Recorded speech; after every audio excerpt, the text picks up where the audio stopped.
Hi, I'm Jannie Jones from the Karen Garber Agency, auditioning for the wonderful off-Broadway show of Sisters. Just when you think that he's your pal, you look around and find him fooling around some other gal, and then you rave. You really crave to see him laying down in his grave. So if your man is nice, take my advice and hug him in the morning, kiss him every night, give him plenty loving and treat him right. Cause a good man nowadays is hard to find. And I know what I'm talking about, child. I swear I won't call no copper if I'm beat up by my papa. Tain't nobody's business if I do. It ain't nobody's business. It ain't nobody's business. It ain't his business. It ain't his business. It ain't his business. It's my business. It ain't nobody's business if I do. Heather, Grandma ever tell you that story? They moved from Milwaukee to Tennessee, and here they are driving down in their old Oldsmobile. Maybe you don't know it, Heather, but black folks get pulled over if their car's too nice. Indiana and Louisville, they are the worst. Oh, they saw the inside of some strange courtrooms. One was in a garage in a dark alley going to night court. That policeman and judge kept calling my 40-year-old Uncle William boy. So they get back in their car and they cross the state line from Kentucky to Tennessee. There is a billboard with a young woman, black as can be, with a long black skirt, blue top, white apron, and a ruffled slip, and an ad for coal. She's holding up her dress so you can see her underpinnings and her red and white striped socks, black shoes. And she's saying, I's black, but I also's clean.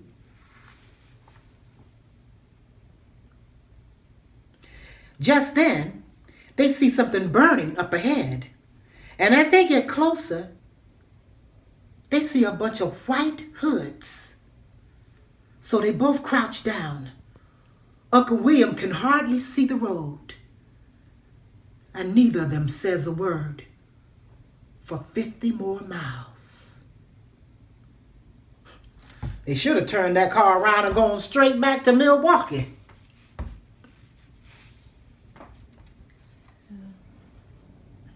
Come on, sister, we all heard. Aunt Gwendolyn went to see Barbara Jordan at the rally after that. She wanted some answers. At least it wasn't Angela Davis. She still makes sense to me. No respect for us as long as the white man leads. Why don't you spend your time reading Bell Hooks or Marion Wright Edelman?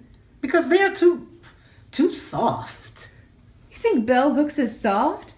The woman who defined the term psychological terrorism, referring to the way black bodies are viewed on the beauty spectrum? On that one issue, she made a point. But one point does not make a movement. If you ask me, what we could use is some more Black Panthers. Instead of Bobby Seale and Huey P. Newton, now we've got Cornel West. But the Panthers had more impact. We are so past that. Don't you remember? White House, President, African American? That doesn't change the fact that our men are being legally lynched in the judicial system, which is just a way for whites to maintain political control. Look at the prisons. Those inmates have brown faces. The majority are black and Latino. Now you tell me why that is. Hey, if you break the law, you gotta pay. So what about all those financial geniuses who broke the damn economy? How many of them are in jail? Huh? Go ahead. I'll wait. Well, let's see. There was, Bernie Madoff. Yeah, him. And Martha Stewart. 2 out of thousands. You call that justice? And if you speak up against the white power elite, they arrest you. Look at Tupac. Look at Henry Louis Gates. You think that's fun, shaking your booty all over the place? Do you ever think what that can get you? Girls today need to be more careful and watch out, or you'll end up like me.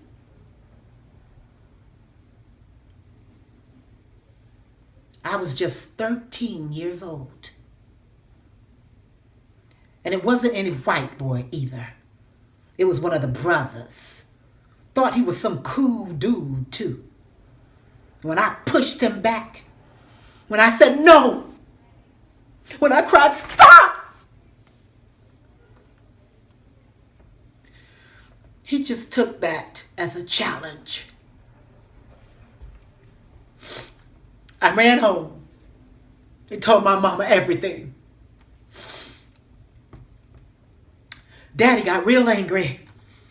Then he said, girl, why didn't you kick him in the balls? You're big enough for that.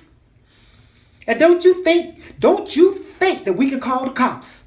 Because you know what those white police will do to that boy. They'll beat him, maybe even kill him. And if he lives, then he goes to prison for a long time. Baby, you can't do that to no brother. The world ain't fair out there. I used to be the smartest kid in my class. My grades got so bad. You know, I dropped out after 2 years. 2 years later. But my daddy, he talked sense into me, and I went back. But I couldn't let any man touch me. Now, though, I'm past all that. I don't let stuff like that bother me anymore. Mm-mm.